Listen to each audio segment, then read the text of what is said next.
Hello Sagittarius, thank you so much for tuning in. Karo here. We are reading for May 2025, Soulmate Twin Flame energy. Let's see what is in store for you. I have decks special for that. I catch this beautiful light. I wanted to lay down the cards in this light. I so much enjoy it. Actually, let me open a little bit of this window. You can have more lights. Yes, I like this. So, Sagittarius, Sun, Moon and Rising. Let's see what's happening in the Twin Flame Soulmate energies. Before that, by the way, let's open the portal.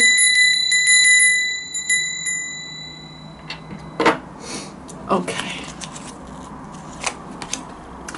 We have the shadow work. We have the grief. Dark night, like dark weather. Dark night, dark weather. Dark night of the soul, divine timing, and we have the patience. Tarot wise, let's see what's going on with tarot wise. Tarot wise.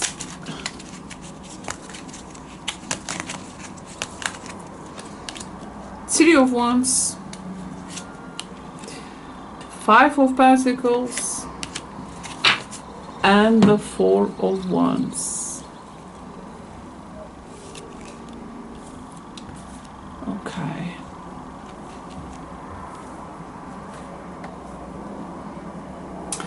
By the way, hope you enjoy my cards here. I picked those four from my collection, Sagittarius. Okay, so we have the shadow work energy with grief. Dark night of the soul with the shadow work, and the grief is really making a lot of sense. Because I think one of the person here is trying to do the work, yes. They are finding a lot of things to process though. And I feel there is some type of a distance which cannot be named by miles or from a point of physical space, because one person is going through this very deep, like very much evocative thing. Because, you know, in this type of phases, when we do the shadow work, when we find grief in it, this is because all the hidden and this denied and suppressed aspects of ourselves, that they surface, they come out.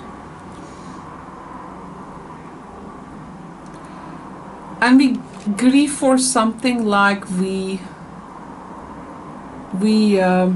lost, but actually maybe what we lost was like the time that we didn't choose to process those things. And as this is a soulmate twin flame reading, you know, shadow work, in the end, it's a very important thing in this type of connections, because these connections, especially twin flame ones, they are here to exactly reflect. They are here to reflect back all these unprocessed things, that unhealed wounds. It makes us to dark night of the soul face fears, insecurities, ego-based desires, and it's not pretty, you know, but it's necessary, guys. It's necessary. So a person now like really facing their own darkness here, and they know they can no longer run from this. I read something like grief actually is love which couldn't be like given. All the love that just goes, you know, nowhere. And this grief energy sometimes is not really about the connections, friends. They are very ancient and layered, like you feel it in all pastimes too, you know. Some griefs are very ancient. They are not, they don't even belong to this time. Maybe that's why the shadow work, dark night of the soul, the type of also grief here can come from past lives, I think. Anything from past life, like separations, unfulfilled things, dreams, desires, childhood wounds, or betrayals, disappointments. So a person is mourning what was gone, and this is how they realize, and it's a very necessary thing because this grief energy mirroring the divine timing, something is definitely on the way.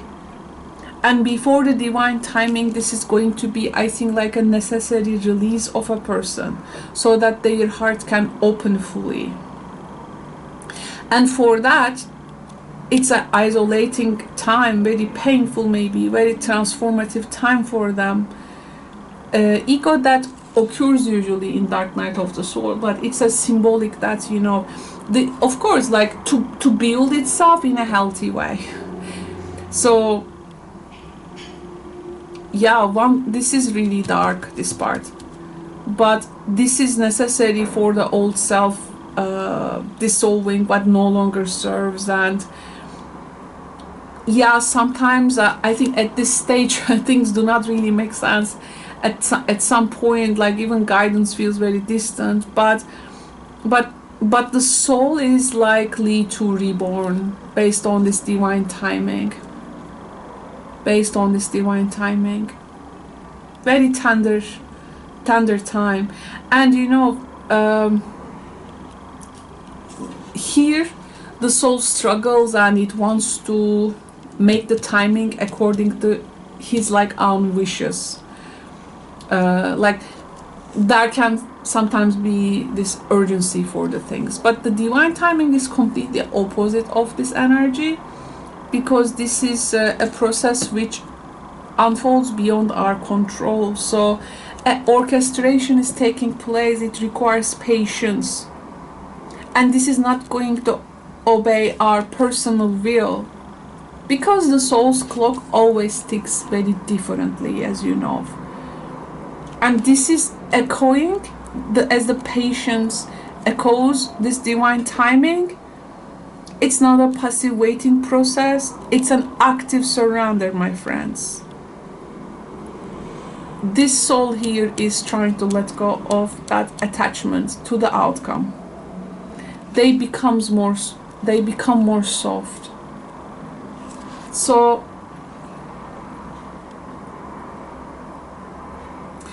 this is like a deep soulmate twin flame path. It's very alchemical. This is actually, all the process here is like super alchemical. It's not punishment or something. It's alchemical. And the tarot underneath talks very interestingly, because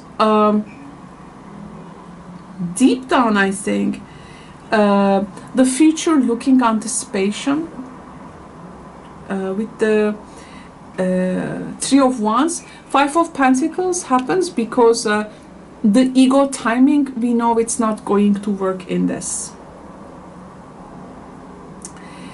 And Also, the ego timing actually isolates oneself.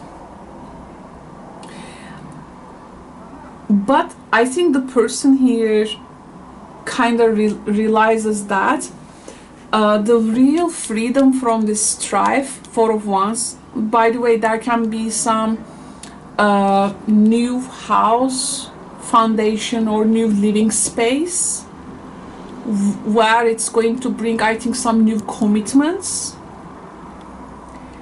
This is what is coming with the divine timing. And as this shadow work and dark night of the soul energy unfolds at the beginning, the visions appear.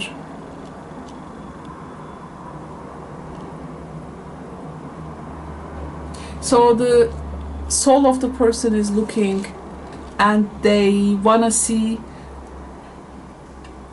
some something beyond the shadows, but the ego says, you know, I want this and I want this. But we know that of course, Five of Pentacles also, we have the wolf's energy here. It's a wolf, you see that. So this is actually I think this is one of the darkest phase of this reading, because, you know, this energy, it's like it takes away from the warm feeling, yes, with the grief and the especially dark night of the soul. Like a person really felt out in the cold from their twin, from their soulmate, from the spirit, from themselves. And the person, I think, here is feeling that also external luck and focus. But, you know, this is a point, like, I am the only person who can walk through this. No one can walk this for me. I am facing this void alone. But then the light appears. And there is this also a promise of union. A promise of stability. The homecoming energy. Because the clock strikes here. So the hour comes. And now, everything the person goes through, all this suffering is gonna make sense.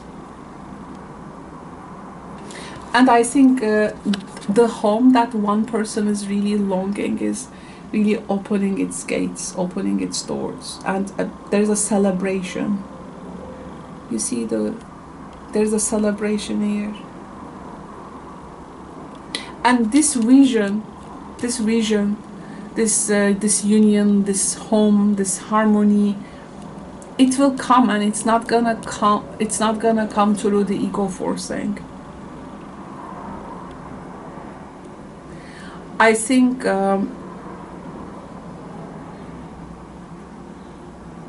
it's like the exiled soul now finds its home.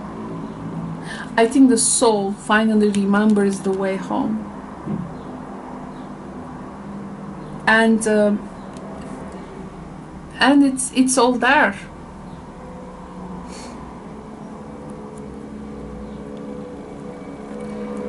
The moment you trust and surrender, it's that time when the miracle happens. Wow.